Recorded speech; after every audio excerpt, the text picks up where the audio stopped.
जी नमस्कार, सत श्री अकाल, आदाब। आप जुड़ चुके हैं हमारे हफ्तावारी programme live with team Arora. और हर हफ्ते हम इस प्रोग्राम में देखते हैं शुक्रवार के शुक्रवार। और हमेशा की तरह हमारे साथ जुड़ चुके हैं हमारे broker of record Praveen Arora ji, और साथ में रेजिडेंशियल से एक्सपर्ट अमित चोपड़ा जी, और साथ में प्रियंका जी। आप सभी का बहुत बहुत स्वागत है। Thank you. जैसा कि आप जानते हैं, हर हफ्ते हम कोशिश करते हैं जो हम टॉपिक लेके आते हैं आपकी नॉलेज में कोई ना कोई उसमें बढ़ोतरी हो। इसी तरह आज हमारा जो टॉपिक है वो दुबई की जो प्रॉपर्टी है, मार्केट है प्रॉपर्टी की, उसमें क्या बबल है जो बस्ट होने की उम्मीद है, उसके ऊपर हम चर्चा करेंगे। उससे पहले हम थोड़ी सी कनाडा की प्रॉपर्टीज के ऊपर या मार्केट के ऊपर हम चर्चा करेंगे। जैसे कि मार्केट आप देख रहे हैं, कनाडा की जो इन्वेंट्री है वो थोड़ी काफी नीचे आई है। अगर देखें, कंपेयर करें लास्ट समर्स की मार्केट में, तो ऑलमोस्ट 2300 प्रॉपर्टीज जो अवेलेबल थी ब्रैम्पटन में, और मिसिसागा की अगर मैं बात करूं तो ऑलमोस्ट 1600 प्रॉपर्टीज के करीब अवेलेबल थी मिसिसागा में। तो इनकी अगर मैं डिक्लाइन की बात करूं, जैसे कि कनाडा में थोड़ा ट्रेंड फॉलो करता है, जैसे जैसे हम विंटर में आते हैं तो इन्वेंट्री जो है वो थोड़ी नीचे जाती है, और उससे थोड़ा सा नंबर जो है सेल्स भी कम होती है। बट इससे क्या है कि सेलर्स को थोड़ा सा पुश मिलता है। जनवरी और फरवरी की मार्केट में हमेशा देखा है जो मार्केट में जो प्राइस है वो थोड़ा सा शिफ्ट करता है सेलर्स की फेवर में। तो जैसे कि अब देख रहे हैं मार्केट में डिक्लाइन है ऑलमोस्ट 50% इन्वेंट्री का, और सेल्स में भी डिक्लाइन है। बट थोड़ा सा क्या कहते हैं कि जो छोटी प्रॉपर्टीज हैं 10 या 11 लाख तक की प्रॉपर्टीज, वो काफी हेल्प कर रही है सेलर्स को जल्दी सेल करने के लिए। और साथ में जो फर्स्ट टाइम बायर्स हैं वो काफी एक्टिव है मार्केट के अंदर। और इसमें राय पूछेंगे प्रवीण जी की, क्योंकि प्रवीण जी, लोग बहुत बेसब्री से इंतजार कर रहे हैं काफी लंबे समय से, ऑलमोस्ट 4 साल प्लस हो चुके हैं। मार्केट कब सुधरेगी, कि मार्केट में कब एक उछाल आएगा, प्राइसेस में कब एक पॉजिटिविटी हमें देखने को मिलेगी। क्योंकि 4 साल से जो हम देख रहे हैं मार्केट सॉफ्ट ही होती जा रही है, हम इसको पॉजिटिव वे में नहीं देख पा रहे, ना ही सेल्स में ना ही प्राइस में। क्या 2026 की मार्केट, क्या वो सूर्य की वो किरण वो लेके आएगी? Deepak, first of all thank you very much. जो आप का आज का सवाल है कि पहले हम कैनेडियन मार्केट की बात करते हैं, फिर आगे चल के दुबई की मार्केट के बारे में चर्चा करेंगे। हम सभी का डिफरेंट ओपिनियन लेंगे कि उनका क्या ओपिनियन है उस मार्केट के बारे में। अगर कैनेडियन मार्केट की दीपक हम बात करें तो जैसे अगर देखें पीछे तो 22 में ये लग रहा था कि शायद 23 में कुछ इंप्रूवमेंट होएगी जी, और 23 में लग रहा था कि 24 में इंप्रूवमेंट होएगी, फिर 25 में। अब तो खैर इंप्रूवमेंट की बात नहीं, अब सभी इस चीज को एक्सेप्ट कर चुके हैं और कहने लगे हैं कि 2026 में भी कोई इंप्रूवमेंट वाली बात है, कोई बहुत बड़ी नजर नहीं आ रही कैनेडियन मार्केट में। यहां पे मैं थोड़ा सा आपको रियल स्टेट का एक कुछ बेसिक्स चीजें हैं वो मैं आपको बताता हूं कि कोई भी मार्केट है, चाहे वो कनाडा में रियल स्टेट मार्केट है, चाहे वो इंडिया में है, चाहे पाकिस्तान में है, चाहे दुबई में है, चाहे वर्ल्ड के किसी भी कंट्री में कोई जो रियल स्टेट मार्केट है, रियल स्टेट मार्केट सस्टेन किस चीज के ऊपर करती है? रियल स्टेट मार्केट हमेशा दो चीजों के ऊपर सस्टेन करती है दीपक। एक तो ये कि वहां पे डिमांड है, कि लोग हैं वहां पे, पॉपुलेशन है, वो प्रॉपर्टीज को ऑक्युपाई करते हैं, प्रॉपर्टीज की डिमांड है। और काफी जगहें दुनिया में ऐसी हैं जहां पे मार्केट थोड़ा सा स्ट्रांग होती है कि वहां पे लोग अपना मनी पार्क करते हैं जी। और कनाडा में भी ये चीज हो रही थी पास्ट में। अगर दीपक आपको याद हुए, आज से 8-10 साल पहले जब हम रियल स्टेट कनाडा में जब रियल स्टेट सेल कर रहे थे, तो जो कॉन्डो मार्केट थी, कॉन्डो मार्केट में क्या हो रहा था कि लोग पूरी की पूरी फ्लोर बाय कर रहे थे। बिल्कुल, कि हम पूरी फ्लोर बाय करेंगे, हम इसको होल्ड करेंगे, रेंट करेंगे, सेल करेंगे, वो बात की चीजें थी। बेसिकली क्या हो रहा था कि वो मार्केट में मनी पार्क हो रहा था, क्योंकि मार्केट ओपन थी, दूसरी जगहों से मनी यहां पे आ रहा था, मनी की ट्रांसफर इजी थी कनाडा में पहले। और आपने देखा होगा कि जो पिछले सालों में फिनट्रैक आई, वो उसका एक रीजन था फिनट्रैक का इंप्लीमेंट होने का। तो बहुत से दुनिया के पार्ट से लोगों ने यहां पे मनी पार्क किया। बिल्कुल, और उसमें काफी लोगों ने, हुआ क्या, क्योंकि जो इन्वेस्टर्स ने मनी पार्क किया, काफी लोगों ने मार्केट में से पैसे को मल्टीप्लाई करके बाहर भी कर लिया, उनमें से काफी लोगों ने, राइट, इन्वेस्टर्स ने। बट मार्केट में हकीकत में क्या था कि मार्केट में रियल डिमांड नहीं थी। मतलब जो पॉपुलेशन थी कनाडा की वो इतनी ज्यादा नहीं बढ़ी थी, मार्केट में डिमांड इतनी नहीं थी। मेन बात क्या थी कि सिर्फ वो मनी पार्क हो रहा था, एंड यूजर कम था, एंड यूजर कम था। अगर हम इंडिया पाकिस्तान की बात करें, वहां पे आप एक चीज देखें, जब भी कोई कॉलोनी बनती है नई, जब भी कोई कॉलोनी बनती है नई, तो वहां पे क्या होता है कि 20% एंड यूजर होता है, 80% हमेशा इन्वेस्टर होता है।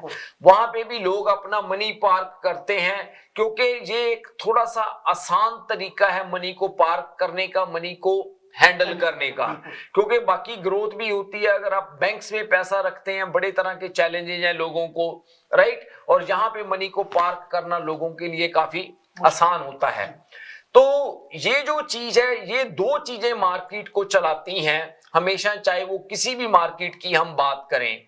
और जो कैनेडियन मार्केट थी, कैनेडियन मार्केट में दीपक क्या हुआ कि वो जो चीजें हो रही थी वो डे बाय डे बढ़ती जा रही थी, ऐड होती जा रही थी, और एक टाइम ऐसा आ गया कि 21-22 में वो प्राइसेस इतने ज्यादा बढ़ गए, मतलब over the period of time जो प्राइसेस बढ़ते गए, 21-22 में प्राइसेस इतने ज्यादा बढ़ गए वो कि लोगों को ये लगने लगा कि मार्केट में कभी कोई चैलेंज आ ही नहीं सकता। और हालांकि उस टाइम पे भी बड़ी बात हो रही थी कि मार्केट में बबल है, ये चीजें कहीं ना कहीं जाकर करेक्ट होएंगी। और ऑनेस्टली बताऊं, मार्केट की कंडीशन देखते हुए उस टाइम हम लोग भी बिलीव नहीं कर रहे थे। हमें भी लग रहा था कि यार मार्केट में डिमांड एक्चुअल में है इतनी, पर एक्चुअल में मार्केट में वो डिमांड थी नहीं। और उसका नतीजा क्या निकला कि लोगों ने ओवर लेवरेज किया हुआ था, क्योंकि हम उस टाइम मार्केट में चीजें देख नहीं रहे थे। अब हमें उसके बाद पता चला है कि अगर हम अपने आसपास नजर मारें, किसी से भी बात करें, कोई भी ऐसा आदमी नहीं है जिसने एक से ज्यादा प्रॉपर्टी ना ली हो, चाहे उनकी अफोर्डेबिलिटी थी चाहे नहीं थी, चाहे डिमांड थी चाहे डिमांड नहीं थी, हर आदमी ने लिया हुआ था। और वो उसकी वजह से जब इंटरेस्ट रेट बढ़ा और चीजें मार्केट में रियलिटी में आई, तो वो चैलेंजेज 1+1 ऐड होते गए। और आज आप कैनेडियन मार्केट में देखें, जो हमारी जीटीए की मार्केट है, उसमें आई थिंक अराउंड 35% के करीब जो प्राइसेज है वो एडजस्ट हो चुके हैं, 35% के करीब, which is a big number, मतलब बहुत बड़ी अमाउंट है। कई लोग तो ऐसे हैं दीपक जिन्होंने बेचारों ने अपनी 5-5, 10-10 साल की जो सेविंग्स थी वो उनकी खत्म हो गई उस मार्केट में। अब बात करते हैं 2026 की।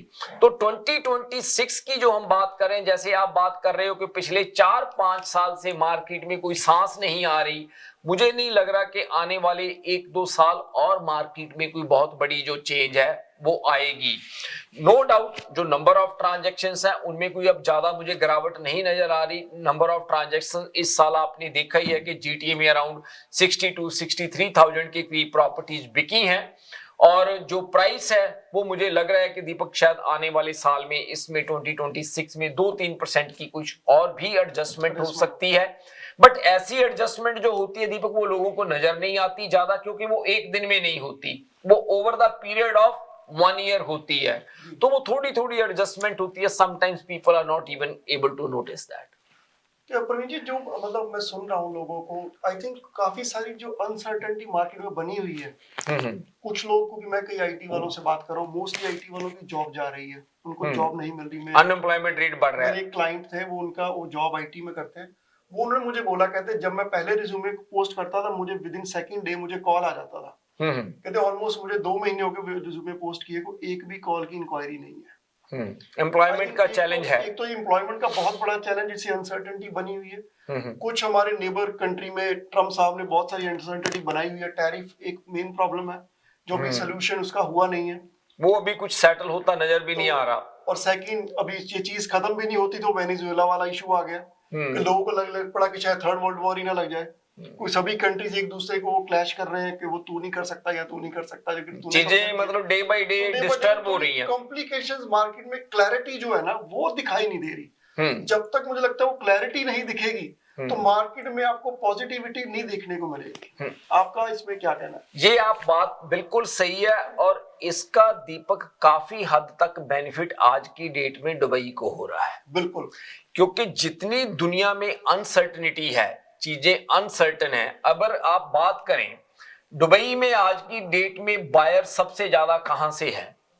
दुबई में आज की डेट में जो बायर है, इंडिया, बिल्कुल, पाकिस्तान, श्रीलंका, रशिया, उधर उन कंट्रीज से मैक्सिमम जो बायर है वो वहां पे इन्वेस्ट कर रहे हैं। कुछ फिलीपीन से भी हैं लोग। और बेसिकली वो क्या हो रहा है कि जिन लोगों के पास अपने बैक होम कंट्रीज में अच्छी इनकम है, वो वहां पे अनसर्टनिटी की वजह से, क्योंकि दुबई में एक अच्छी चीज जो है वो ये है कि लॉ एंड ऑर्डर काफी अच्छा मेंटेन्ड है। तो जैसे पहले लोग कनाडा को काफी सिक्योर समझते थे, पहले कनाडा में भी क्या हो रहा था, आज से 10-12 साल लोग ये कह रहे थे कि this country is the heaven on the earth, right, कि ये हेवन है। पैसे लाना आसान होते थे, पीस थी, कोई चैलेंज नहीं था कंट्री में, और हर आदमी यहाँ पे इन्वेस्टमेंट कर रहा था। खास करके अगर आप चाइना से देखें, चाइना से कितना मनी यहाँ पे आया, इंडिया, पाकिस्तान से भी। और अब सेम चीज दुबई में हो रही है, और ये जो चीज हो रही है वहां पे भी आज की डेट में जैसे यहाँ पे मनी पार्क हो रहा था, वैसे ही वहां पे भी आज की डेट में काफी ज्यादा मनी है जो वो पार्क हो रहा है। अगर हम बात करें वहां पे रियल डिमांड की, तो रियल डिमांड मेरे को वहां पे भी उतनी नजर नहीं आ रही कि जितनी वहां पे आज की डेट में सेल्स हो रही है। तो जी, जैसे हमने आज का टॉपिक भी हमारा दुबई के ऊपर है, आपका मतलब क्या मानना है जो आज की मार्केट हम दुबई के अंदर देख रहे हैं, क्योंकि बहुत पीक पे है। लोग जिससे बात करो, कोई पॉडकास्ट देख लो, किसी ने मिलियन बना ली, किसी ने बिलियंस बना लिए। मैं एक अच्छी यंग फैमिली देख रहा था, राजस्थान से थे वो। He made 100 billion in Dubai, अच्छा, स्टेट के थ्रू ही। उसने कुछ जगह ली, कॉन्डोज लिए, कई कमर्शियल बनाया। तो लॉन्ग स्टोरी शॉर्ट, मतलब मार्केट जो दुबई की है उसमें भी लग रहा है कि कनाडा वाली हालत होने वाली है उसके अंदर। मैं इसके बारे में अपना ओपिनियन 1-2 मिनट बाद देता हूं। पहले हम चलो अमित और प्रियंका का ओपिनियन लेते हैं कि इनको क्या लगता है कि दुबई की मार्केट के बारे में। वेल, दुबई की मार्केट मेरे को जो लगता है कि वहां पे दो चीजें बड़ा इंपॉर्टेंट रोल प्ले कर रही हैं। जैसे प्रवीण जी ने कहा कि कनाडा में पहले लोग मनी पार्क करते थे और अब दुबई में कर रहे हैं, लेकिन जो रियल डिमांड दुबई में है ना, वो एक स्टेगनेंट हो गई है। टूरिस्ट है, जरूर जाता है, होटल्स में रुकता है, वापस आ जाता है, लेकिन जो इतनी ज्यादा वहां सप्लाई हो रही है, उसके सप्लाई एंड डिमांड का है। जैसे कनाडा में कॉन्डो मार्केट एकदम से क्रैश कर गई है, सेम चीज होएगी दुबई में, बिकॉज जो सप्लाई है वो बहुत ही ज्यादा हो रही है, लेकिन आने वाले 5 साल में वो डिमांड डिक्रीज होती जाएगी। So real demand and supply is main thing. जब आप किसी चीज को इन्फ्लेट करते हैं, उसका करेक्शन 100% होनी ही होनी है। और ये मैं नहीं कह रहा, ये बड़े बड़े इकोनॉमिस्ट कह रहे हैं कि 10 से 15% करेक्शन दुबई में आने वाले 2-3 सालों में होनी ही होनी है। जी प्रियंका, आपका कुछ कहना? या नहीं, बिल्कुल बिल्कुल, क्योंकि इस टाइम दुबई की मार्केट पे बिल्कुल कनाडा की तरह एकदम पीक पे इस टाइम। तो वो कहता है ना, जो चीज ऊपर जाती है फिर एक टाइम पे वो नीचे भी आती है। तो बस अब उसका वो पीक आ चुका है। अब वो धीरे धीरे लोगों को असर आना शुरू हो जाएगा, दिखना शुरू हो जाएगा कि जब वहां पे भी कॉन्डो नहीं बिकेंगे, बिल्डिंगें खड़ी की खड़ी हैं, खाली पड़ी हुई हैं, फिर जब वो न्यूज में सुनेंगे तब उनको आएगा पता कि हम क्या बोल रहे हैं, कि वो टाइम आ गया वहां पे भी कि इतनी इन्वेस्टमेंट वहां नहीं करो। अपना अगर पैसा है तो उसको रखो, यहाँ जिस कंट्री में रह रहे हो वहीं इन्वेस्ट करो। अगर कनाडा में रह रहे हो तो यहीं पे इन्वेस्ट करो, वहां मत डालो। ये ना हो कि जो यहाँ हो रहा था वहां हो और फिर ना यहाँ के रहो ना वहां के। तो एक चीज मुझे लगता है कनाडा को डिफर करती है दुबई को, कह लो, कनाडा से। कनाडा में जो लोग प्रॉपर्टीज खरीदते हैं, मेजोरिटी वो डेट पे लेते हैं। बिल्कुल, सभी के ऊपर मॉर्गेज है, सभी के ऊपर मॉर्गेज है। और अगर दुबई की बात करें, वहां पर थोड़ी अभी डेट इकोनॉमी नहीं है। वो एक शायद उसका फैक्टर एक प्लस है, ये हेल्प करेगा। वो जो फैक्टर है, बिल्कुल आपकी बात सही है दीपक, के वहां पे मोस्टली जो बाइंग है वो कैश बाइंग है। बिल्कुल। एक नेगेटिव पॉइंट उसका ये कह सकते हैं कि वहां पर जो मूव हो रहे हैं उनके पास कोई परमानेंट रेजिडेंसी उसकी कभी नहीं मिल सकती। रह सकते हैं बट परमानेंट नहीं हो सकते। वो कहीं ना कहीं वो कनाडा के पास है, जो नई कंट्रीज डेवलप हो रहे हैं उनके पास वो है।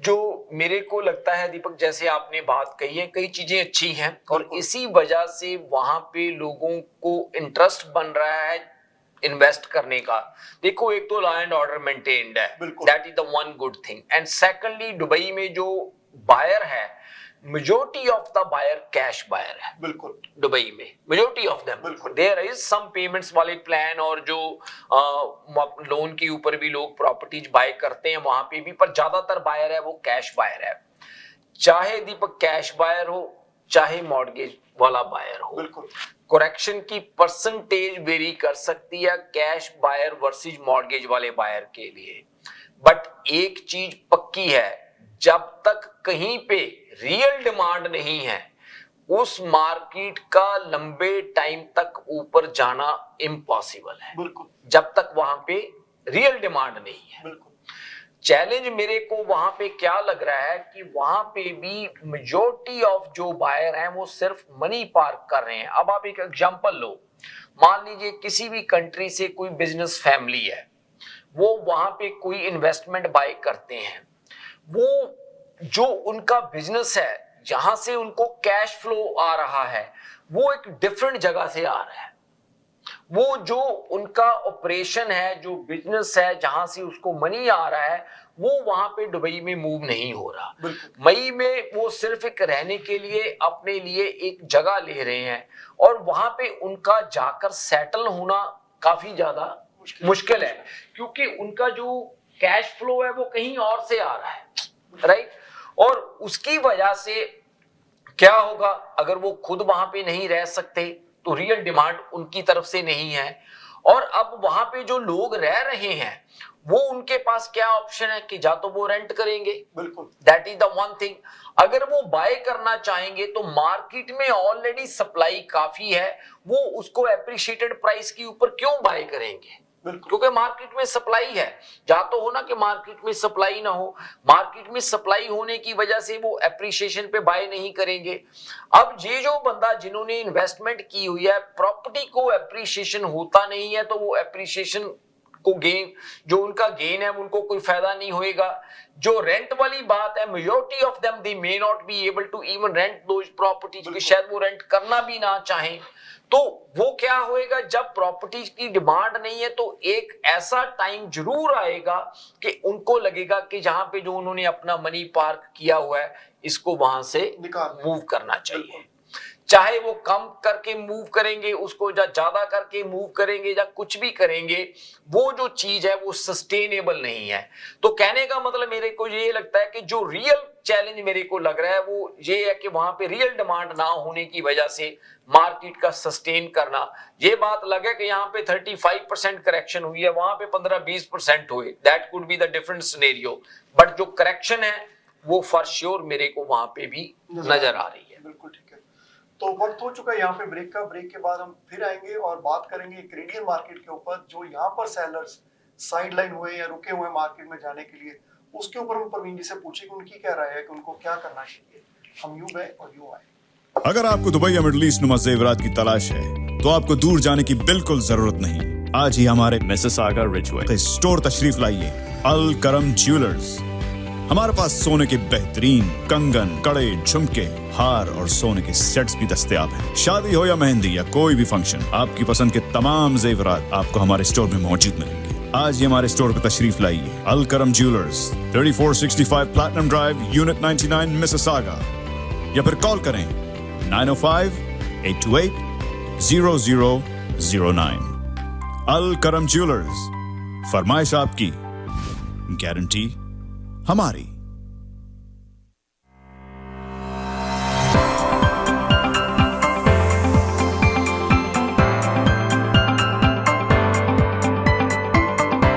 Experience the authentic flavors of South India at Saravanaa Pavan.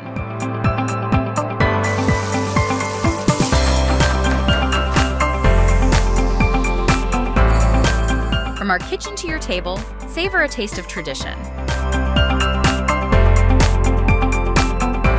Fresh, flavorful, and 100% vegetarian. Join us at Saravana Pavan, where every meal is a celebration.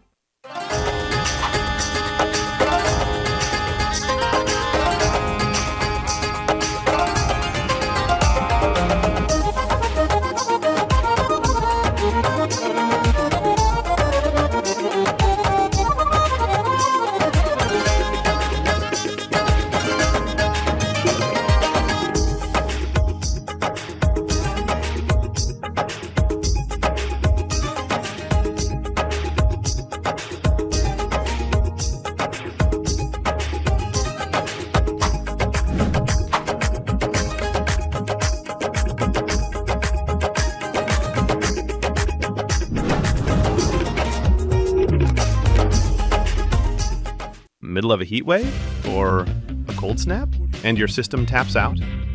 Don't panic. OneTouch HVAC is just a call away. Fast, friendly, and always ready, day or night. From quick fixes to full installs, we've got your comfort covered 24/7. Call 905-488-1654 or visit onetouchhvac.ca. OneTouch is all it takes. Legal problems don't wait, and neither should you. I'm Rohit Sharma. Whether you are facing criminal charges, buying your first home, or protecting your family, I'm here to help you. When your future is on the line, experience matters. At Rohit Sharma Law, we deliver results with clarity and care. At Rohit Sharma Law, we specialize in a wide range of legal services, including family law, criminal defense, real estate transactions, immigration matters, civil litigation, and notary public services. Book a consultation today. Let's take the next step together. You can call us at 416-741-1115 or email us at info@rohitlaw.ca. अगर आपको Dubai या middle east नुमा जेवरात की तलाश है तो आपको दूर जाने की बिल्कुल जरूरत नहीं। आज ही हमारे मिसिसागा रिचवे स्टोर तशरीफ लाइए। अल करम ज्वेलर्स। हमारे पास सोने के बेहतरीन कंगन, कड़े, झुमके, हार और सोने के सेट्स भी दस्तयाब हैं। शादी हो या मेहंदी या कोई भी फंक्शन, आपकी पसंद के तमाम जेवरात आपको हमारे स्टोर में मौजूद मिलेंगे। आज ही हमारे स्टोर पर तशरीफ लाइए। अल करम jewellers, 3465 platinum drive, unit 99, Mississauga. या फिर कॉल करें 905-828-0009। अल करम ज्वेलर्स, फरमाइश आपकी, गारंटी हमारी।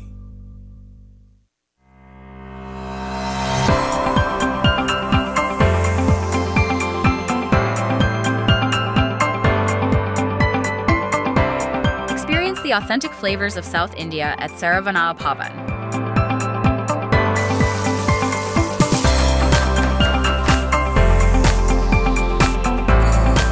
From our kitchen to your table, savor a taste of tradition. Fresh, flavorful, and 100% vegetarian. Join us at Saravana Bhavan, where every meal is a celebration.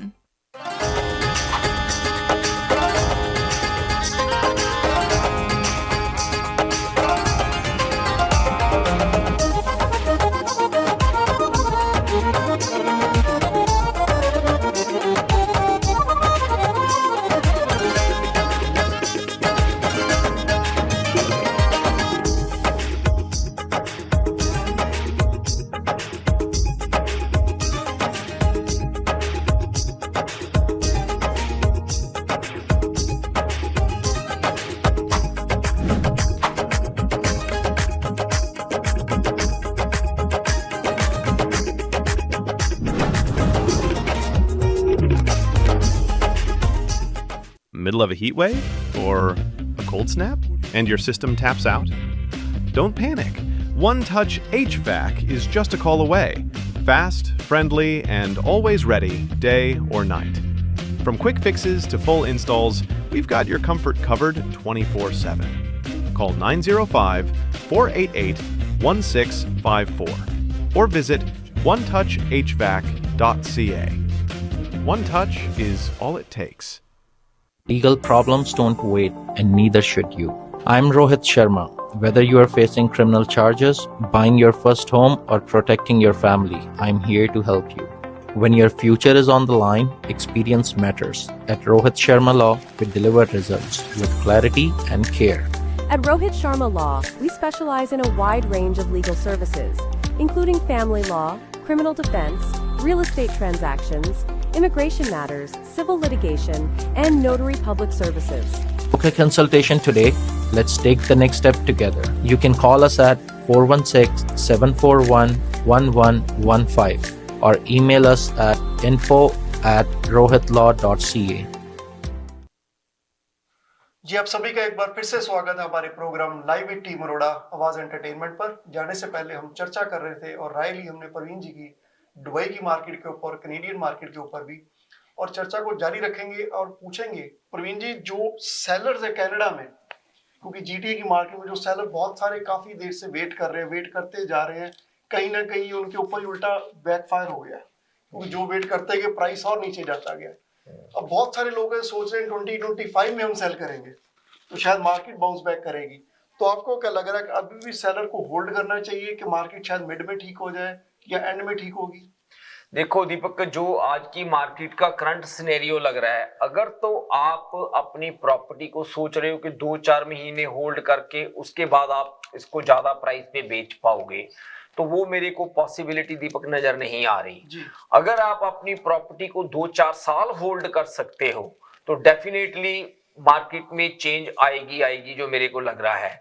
But अगर आपके लिए 2-4 साल के लिए प्रॉपर्टी को मैनेज करना मुश्किल है, पेमेंट वगैरह, या आप जो भी किसी रीजन से आप अपनी प्रॉपर्टी सेल करना चाह रहे हैं, उस रीजन को आप 4 साल तक 3-4 साल तक नहीं होल्ड कर सकते, तो मेरे को ये लगता है कि जितनी जल्दी आप मार्केट में प्राइस लॉक इन कर लेंगे अपनी प्रॉपर्टी का, वो बेटर रहेगा, क्योंकि मार्केट अभी भी डिक्लाइनिंग मोड पे ही है। और अगर आपने प्रॉपर्टी को सेल करना ही है, 1 या 2 महीने वेट करने का दीपक मेरे को कोई बहुत ज्यादा बेनिफिट वाली चीज है वो नजर नहीं आ रही। आई थिंक इस टाइम पे एक प्लस पॉइंट ये भी है, थोड़ा इन्वेंट्री जो लो हुई है, काफी बिल्कुल 50% रिड्यूस हुई है, वो कहीं ना कहीं तो हेल्प करेगी सेलर्स को। एटलीस्ट दीपक वो प्रॉपर्टी को सेल करने में हेल्प करेगी, चाहे प्राइस ना भी ज्यादा आपको मिले, राइट। कम से कम अभी आप एक चीज देखो, पीछे हम देखें कि काफी प्रॉपर्टीज काफी टाइम लगा उनको सेल करने के लिए, तो यहाँ पे एटलीस्ट आपका प्रोसेस फास्ट रहेगा जब मार्केट में इन्वेंट्री का नंबर कम है। तो जी बिल्कुल। तो बात करेंगे प्रवीण जी, ये बात होगी सेलर्स की। अभी आपसे पूछना चाहेंगे जो फर्स्ट टाइम होम बायर है, उनके लिए मार्केट कैसी है और उनको क्या करना चाहिए इस मार्केट में? देखो, फर्स्ट टाइम होम बायर के लिए ना ये बेस्ट मार्केट है। मतलब ब्रैम्पटन में 7.5 लाख में आपको डिटैच घर और 8 से 9 लाख में आपको जो घर 1.3 1.4 के मिल रहे थे ना, वो बहुत ही अच्छी कम्युनिटीज में आज के टाइम पे 9 से लेके मिलियन तक मिल रहे हैं आज की मार्केट में, वो भी लीगल बेसमेंट के साथ। तो जो फर्स्ट टाइम होम बायर्स हैं, बात कर लें अगर हम रीसेल की बात करें या फिर प्री कंस्ट्रक्शन में, जैसे प्री कंस्ट्रक्शन में 13% जो नई रीबेट लेके आ रही है गवर्नमेंट, जो कुछ ही महीनों में पास हो जानी है, कुछ बिल्डर्स ऑलरेडी गारंटी दे रहे हैं कि भाई गवर्नमेंट दे रीबेट या ना, हम आपको रीबेट मुआवजा करवाएंगे। सो अगर इन चीजों के कारण सीधा अगर आप ब्रांड न्यू घर देखते हैं, अगर आप मिलियन का घर देखते हैं, तो ऑलमोस्ट अराउंड $90,000 का आप सीधा सेविंग्स कर जाएंगे। 90 से लेके 130 तक आप सेविंग्स कर जाते हैं। तो ये जब ये सेविंग्स आप करते हैं नए ब्रांड न्यू घरों पे, सपोज करें आप एक डिटैच घर देख रहे थे जो $1 मिलियन का था, वही सेम घर आपको आज हाई 800 या 9 लाख में मिल जाएगा, वो भी सिंगल गराज डिटैच घर, वो भी ब्रांड न्यू। तो फर्स्ट टाइम होम बायर्स के लिए काफी अच्छा है, ऑप्शन है। और बैंक के जो इंटरेस्ट रेट है वो भी बहुत अट्रैक्टिव है। 3.5% से लेके 4% का जो रेट चल रहा है, उससे मंथली पेमेंट काफी अफोर्डेबल हो रही है। 3,000-3,200 की रेंज में आपकी मंथली मॉर्गेज बन रही है। वही जो आप 3,000 का रेंट करते थे, वही आप 3,200-3,300 दे के आप अपने घर में रह सकते हैं। रिसेंटली हमने एक क्लाइंट को घर दिलाया है, वो $2,500 पे रेंट पे रह रहे थे। अब उन्होंने उनकी जो घर दिलाया उनको हमने डिटैच, वो $3,200 उसकी मंथली मॉर्गेज बनी है और $1,000 उसको बेसमेंट से आ जाएगा। तो सेम अमाउंट में अब वो अपना घर ओन कर रहे हैं। तो अगर आपकी जेब में $50-60 हजार हैं, एक बार हमसे बात कीजिए एंड आपको हम बताएंगे कि कैसे आप इस मार्केट में अफोर्ड कर सकते हैं। और सपोज करें मार्केट, लोग जो बोल रहे हैं कि 2-3 महीनों में 5 और एडजस्ट हो जाएगी, लेकिन जो आप रेंट दे रहे हैं एवरी मंथ, लेट्स से आप $3,000 रेंट दे रहे हैं, तो $36,000 तो आपने सीधा रेंट दे दिया, जो कि जीरो है। और जब आप कोई प्रॉपर्टी बाय करते हैं, वो आप ये नहीं सोचते कि 1-2 साल बाद बेच देंगे। 5 से 7 साल का जो साइकिल रहता है, तो उसमें आपको 100% फायदा होना ही होना है। तो अगर आप फर्स्ट टाइम होम बायर हैं और आप रेंट कर रहे हैं, तो जरूर हमसे बात करें। हमारे पास काफी अट्रैक्टिव ऑप्शंस हैं विद इन GTA, जिससे आपको हम रेंटर से होम ओनर बना सकते हैं। जी शुक्रिया अमित आपकी इनपुट्स का। और प्रियंका आपसे मैं पूछना चाहूंगा, जो ये तो होगी फर्स्ट टाइम बायर्स की, जी जो सेकंड टाइम बायर है, क्योंकि सेकंड टाइम बायर काफी कई बार गलत डिसीजन ले जाते हैं मार्केट में, कई बार सेल कर जाते हैं, फिर जी। उनको उसमें वापस आना बड़ा मुश्किल होता है, तो उनके लिए क्या ऑप्शन है मार्केट के अंदर इस टाइम पे? तो ये सेकंड टाइम होम बायर के लिए भी बहुत अच्छी मार्केट है। मैं आपको बताती हूँ, अगर आप घर अपसाइज कर रहे हैं या आप घर डाउनसाइज कर रहे हैं, तो मैं आपको बोलूंगी कि ये आप छोटे टाइम गैप के अंदर करें, क्योंकि कई बार ऐसा देखा है कि कई लोग क्या करते हैं, घर बेच के आगे प्री कंस्ट्रक्शन ले लेते हैं। आगे मार्केट में क्या होना है वो किसी को नहीं पता। जैसे जिन्होंने लास्ट ईयर प्री कंस्ट्रक्शन लिया, वो इस साल ऑलरेडी घाटा खा रहे हैं। बिल्कुल राइट। तो अगर आपने अपसाइज करना है, डाउनसाइज करना है, बहुत अच्छा टाइम है। Buyers market and everywhere. अगर आपने बायर हो और आपने बड़ा घर लेना है तो भी आपके लिए अच्छी मार्केट है। आप बायर और आपने छोटा घर लेना है तो बायर की तो मार्केट ही है ना, विन विन सिचुएशन है उनके लिए।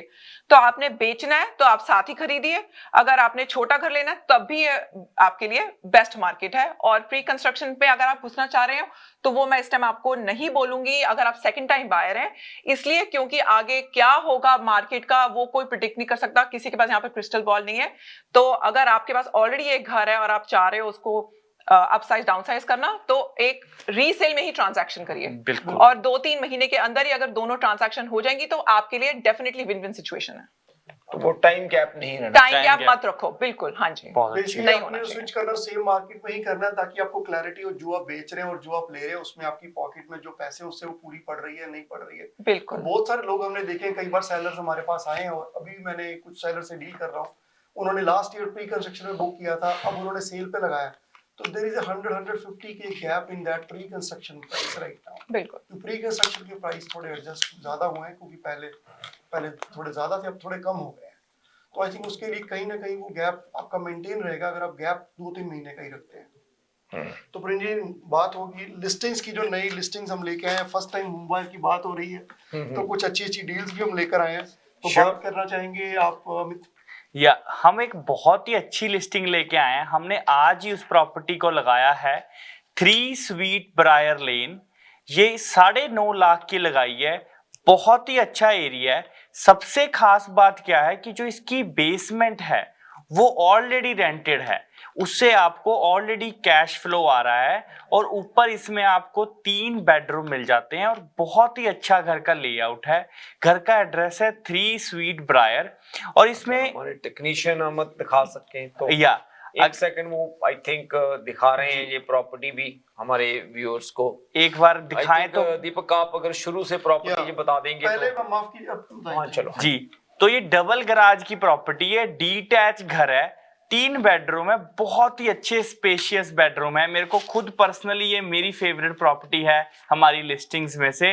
इसकी जो बेसमेंट है वो भी काफी स्पेशियस है, इसमें 2 रूम बने हुए हैं। बेसमेंट में 2 रूम बने हुए हैं, अप्रोक्सीमेटली $1600-1700 में आपको बेसमेंट चढ़ जाती है, और ऊपर आपको सेपरेट आपको फैमिली एरिया मिल जाता है, सेपरेट लिविंग एरिया मिल जाता है। अगर आपने इस प्रॉपर्टी को देखना है तो हमें कॉल करें टी मरोड़ा को, हम आपको पर्सनली जाके दिखाएंगे घर इसके बारे में, और बाकी प्रॉपर्टीज के बारे में हमारे प्रियंका जी बताएंगे। जी। एक फर्स्ट टाइम होम बायर डाउनसाइज अपसाइज कर रहे हैं, एक बहुत ही अच्छी ये वॉन में 1 बेडरूम का है, लिस्टेड फॉर ओनली 399।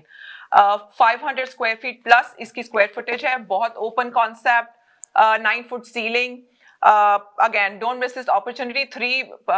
3,99,000 का कुछ नहीं आता, तो ये कॉन्डो आता है। इसको प्लीज इसकी व्यूइंग बुक कराइए इस वीकेंड।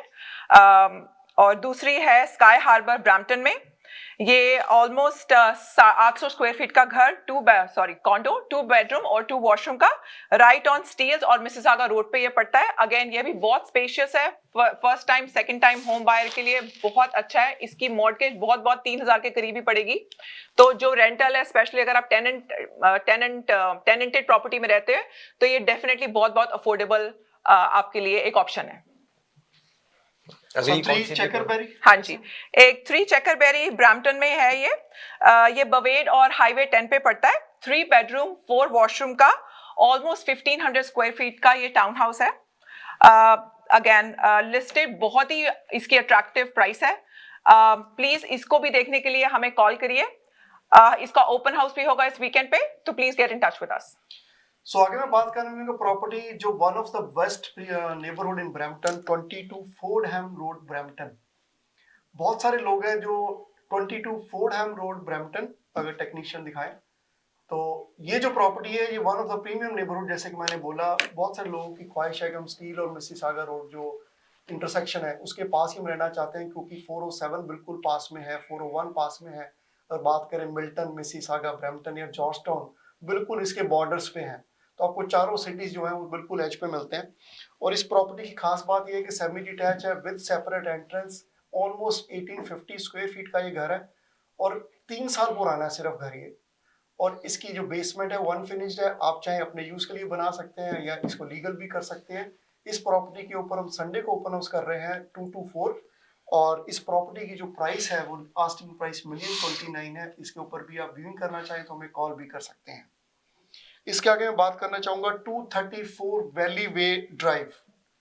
234 वैली वे ड्राइव, जैसे कि आप देख रहे हैं सिंगल कार गैराज डिटैच देखने में तो है, बट अगर मैं लॉट की बात करूं 40 फीट का ये लॉट है और इसकी जो 4 बेडरूम का ऑप्शन इसमें है और बेसमेंट इसकी फिनिश है सेपरेट एंट्रेंस के साथ। इसकी जो प्राइस है, अगर मैं प्राइस की बात करूं $1,99,000 का सिर्फ इसका प्राइस है। क्रेडिट वैली के एरिया में ये घर पड़ता है। इसके ऊपर भी हम सैटरडे और संडे ओपन हाउस करेंगे, आप इस पे भी विजिट कर सकते हैं 224 के बीच पे। आगे हम बात करेंगे प्रॉपर्टी 13 रिबन ड्राइव। जो दीपक ये 13 रिबन ड्राइव है ये प्रॉपर्टी, इस प्रॉपर्टी की खासियत ये है कि इसकी बेसमेंट तो बनी हुई है, बट इसकी बेसमेंट का परमिट है 2 सेपरेट बेसमेंट्स बनने का। कहने का मतलब ये है कि 2 सेपरेट एंट्रेंस होंगी बेसमेंट की और 2 सेपरेट यूनिट बनेंगी, legally approved from the city of Brampton. और देन ये जो प्रॉपर्टी है दीपक, ये अपने 3 इसमें टोटल यूनिट्स बन जाएंगे। इसको आप ट्रिप्लेक्स भी कह सकते हैं, ट्राइप्लेक्स मतलब जो 3 यूनिट्स होते हैं। अगर कोई इन्वेस्टर आज की डेट में ऐसी चीज देख रहे हैं तो उनके लिए ये काफी अच्छी अपॉर्चुनिटी है। आगे बात करने का बड़ी यूनिक प्रॉपर्टी है 9141 डेरी रोड यूनिट 38। जो लोग चाहते हैं कि मैं काम भी करना चाहता हूँ, घर भी साथ में चाहता हूँ, तो ये लिव एंड वर्क यूनिट है मिल्टन के अंदर। और इसकी अगर स्क्वायर फीट की बात करूं 3000 से ऊपर स्क्वायर फीट का ये घर है और साथ में यूनिट भी है मेन लेवल के ऊपर जो आपकी कमर्शियल रेटिंग के साथ है। और इसमें 3 बेडरूम है, 5 वॉशरूम है और इसकी प्राइस जो लिस्टेड प्राइस है 1.349। इसमें अगर आपका कोई भी इंटरेस्ट है या प्रॉपर्टी देखना चाहते हैं तो एक बार हमें कॉल करें और व्यूइंग बुक कर सकते हैं। उसके बाद मैं बात करना चाहूंगा property 566 Queen Mary Drive. 566 Queen Mary Drive, इस घर की बात करूं तो ब्रैम्पटन में नॉर्थ वेस्ट ब्रैम्पटन में ये पड़ता है और वॉनलेस एंड मिसिसागा रोड की इंटरसेक्शन पे।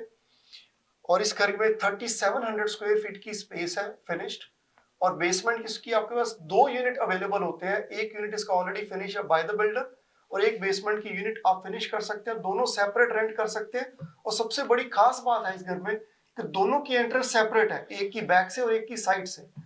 और इस घर में काफी प्रीमियम अपग्रेड बिल्डर्स उन्होंने ऑलरेडी लिए हुए हैं, बैकिंग ऑन टू रवीन है और ऑलमोस्ट 200 के इन्होंने बिल्डर के साथ स्पेंड किए। अगर बात करूं अप्लायंसेस इसके बॉश और थर्मोडोर के हैं, बिल्ट इन अप्लायंस है और hardwood through out the house, custom closets, काफी सारे और अपग्रेड्स हैं। इसके ऊपर हम सैटरडे ओपन हाउस कर रहे हैं 224, आप इसमें आके व्यूइंग कर सकते हैं। इसके आगे बात करेंगे 7 लेजेंडरी सर्कल। ये भी काफी प्रीमियम नेबरहुड, क्योंकि बहुत सारे लोग हैं जो मिसिसागा से मूव होकर ब्रैम्पटन में आना चाहते हैं तो सबसे पहली पॉकेट जो उनकी मनपसंद है वो ये वाली पॉकेट मानी जाती है, क्योंकि 407 जैसे ही आप क्रॉस करते हैं तो फाइनेंशियल ड्राइव पे जो घर बने हैं उनकी ये पहली चॉइस रहती है।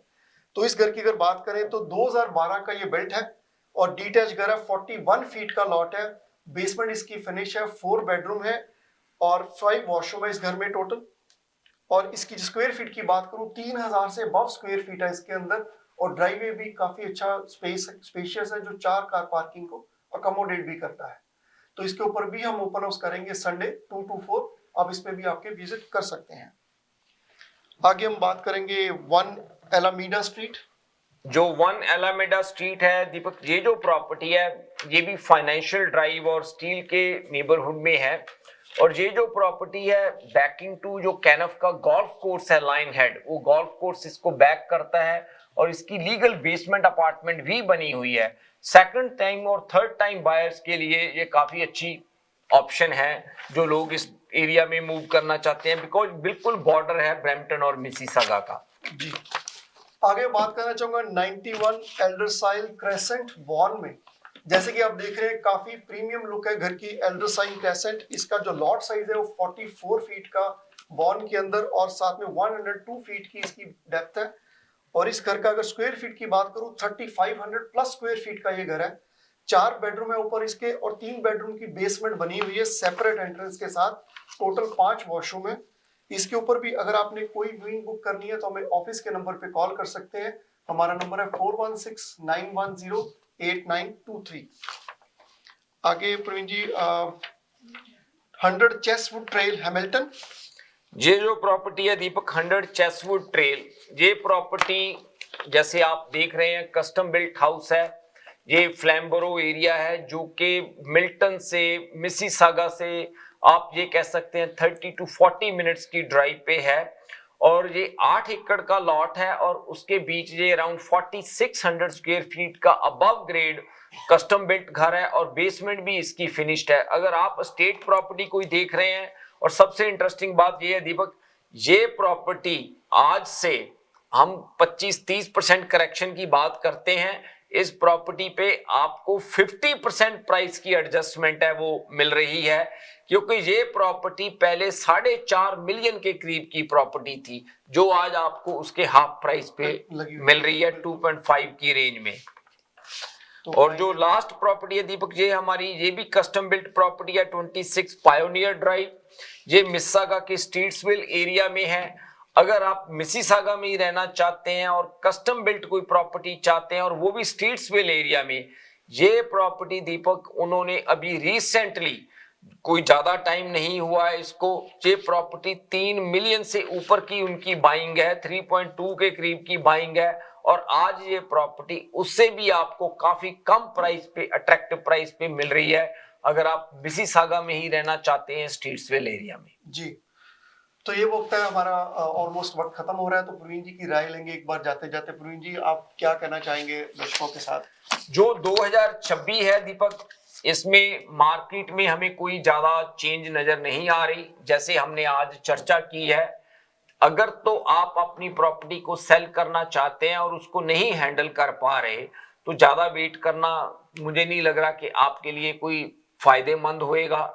आपको उसकी एवेल्युएशन करवानी चाहिए अपने प्रोफेशनल, अगर आप किसी रियल्टर के साथ काम कर रहे हैं तो बात करनी चाहिए। अगर आप हमारा उसके बारे में ओपिनियन जानना चाहते हैं तो आप हमें भी कॉल कर सकते हैं। जैसे अमित ने बात की, अगर आप फर्स्ट टाइम बायर हैं या आपके बच्चे कोई फर्स्ट टाइम बायर मतलब मार्केट में एंटर करना चाहते हैं, तो परफेक्ट टाइमिंग है उनके लिए, ये हमारी एडवाइस है। और तीसरा, जैसे प्रियंका ने बात की कि अगर आप बाय सेल करना चाहते हैं तो टाइम गैप ना रखें, उसको उसी टाइमलाइन के अंदर बाय सेल कर जाएं। पास्ट में जिन लोगों ने प्रॉब्लम्स फेस की हैं या फेस कर रहे हैं, क्योंकि उनका टाइम गैप बहुत ज्यादा था बाइंग और सेलिंग में, उसकी वजह से उनको काफी तकलीफ हुई है। जी, तो मैं भी एक बात कहना चाहूंगा, जो भी लोग, मुझे कई सेलर्स के कॉल आते हैं, कई बार क्या होता है कि हम बहुत सारी चीज को प्रोलॉन्ग करते जाते हैं, हम सेल के प्रोसेस में नहीं जाना चाहते इसी उम्मीद में कि हमें प्राइस ज्यादा मिल जाए। कई बार मुझे कॉल आता है कि हम पैसे थोड़े और उठा लेते हैं, 50,000 हमें कहीं से ले दो आप, 50,000 हमें, और अगर रीफाइनेंस हो जाती है प्रॉपर्टी तो we can hold it for another 1 year. इस होप में ये चीजें और लेवरेज मत करें ताकि आपको और डैमेज करे। इस जो भी डिसीजन अगर आपको लगता है कि मैं नहीं होल्ड कर पा रहा हूँ, take a decision right now, क्योंकि आपको बाद में लेटर ऑन वो डैमेज और करे, उस सिचुएशन में मत जाएं। तो यहाँ पर सभी का बहुत बहुत धन्यवाद शो में आने के लिए, और अगले हफ्ते फिर मिलेंगे आपको इसी समय इसी दिन। शुक्रिया। Thank you. Thank you.